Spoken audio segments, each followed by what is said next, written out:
Hello everyone, Atma Namaste. This is Shrantika. Welcome to the official page of the Energy Garden. Today I am going to talk about how anger irritation create issues in your day-to-day life. Anger irritation एक बहुत ही natural emotion है, right? हम सब के लिए we all have this emotion. However if we don't control it can create a problem. हमारे personal life में, प्रोफेशनल लाइफ में, फिजिकल हेल्थ में, in all this sectors of our life anger irritation creates issues. Now I will tell you how. Suppose I am starting with this physical health. आप लोग देखोगे when we are so much angry, जब हम लोगों को बहुत ज़्यादा गुस्सा आ जाता है, हमारा बीपी बढ़ने लगता है, we start sweating, हम लोग we have so much emotional issues and we start shivering. ये डिफरेंट चीज़ें होने का शुरुआत होता है एंगर से. ये हम लोगों के फिज़िकल हेल्थ के लिए बिल्कुल भी अच्छा नहीं होता है. हाउएवर ये मतलब जानते हुए भी हम लोगों को गुस्सा आ जाता है. We can not control it. On the other hand अगर हम लोग देखें कि पर्सनल रिलेशनशिप में क्या प्रॉब्लम होता है. सपोज़ मान लीजिए अगर आप अपने हस्बैंड से गुस्सा है या फिर भाई से, मम्मी डैडी किसी से भी गुस्सा है, तो फर्स्ट थिंग जो हम लोग करते हैं बात करना बंद कर देते हैं. सो वहाँ पे एक कम्युनिकेशन गैप आता है बहुत बड़ा.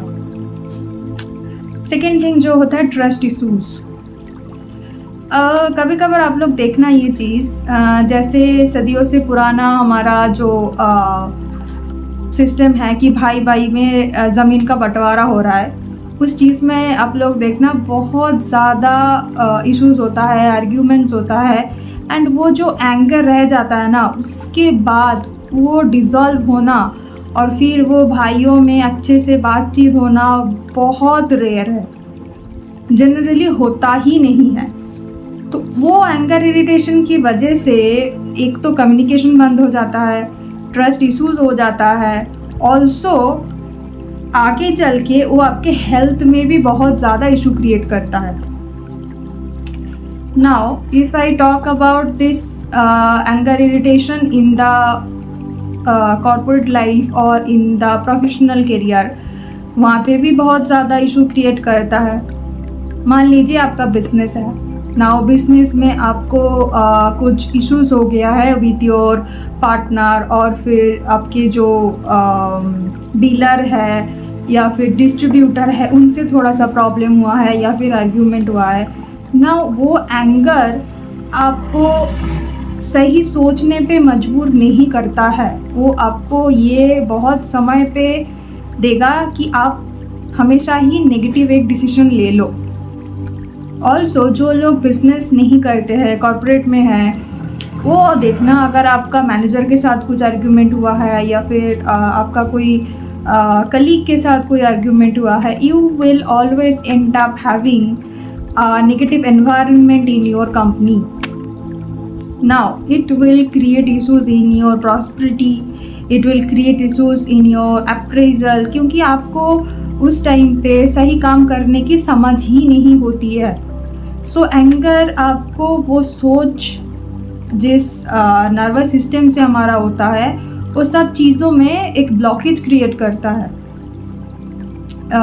If I tell you in the way of healing, there are different chakras and different nervous systems. These nervous systems are connected कि आप कौन सा डिसीजन लो, कैसे लो, and how it will regulate. Anger क्या करता है? It restricts everything. Now why I am telling all this? It has a solution now. Healing क्या करता है? ये आपको हेल्प करता है आपका इमोशंस रेगुलेट करना, आपका जो नर्वस सिस्टम है उसको हील करना, उसे हेल्प करना ताकि वो एक सही डिसीजन ले सके. ऑल्सो आपके अंदर एक इमोशनल डेप्थ क्रिएट करता है. Now how I do it?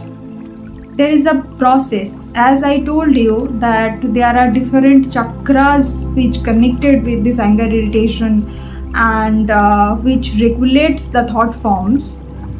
I generally remove all the negative thought forms of the anger and मैं उसमें प्रोड्यूस करती हूँ right knowledge, right image and also a sense of peace and calmness.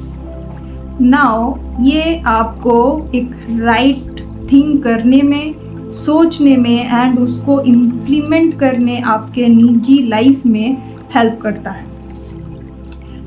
Now healing also needs a very very basic practices. आप salt water bath ले, आप weekly या फिर कभी कभी बीच में कुछ स्पिरिचुअल प्लेसेस विजिट करें sometimes. These all will give you peace also. And apart from that, whatever is necessary for the healing, for that I am also there with you guys. So what you need to do is just ping me, DM me, or you can contact me in any form. You just drop a comment, you can contact me in WhatsApp, call me directly, anything, whichever you want to do. Just tell me your problem and I am there to help you with all my heart. Thank you. Atma Namaste. Bye bye.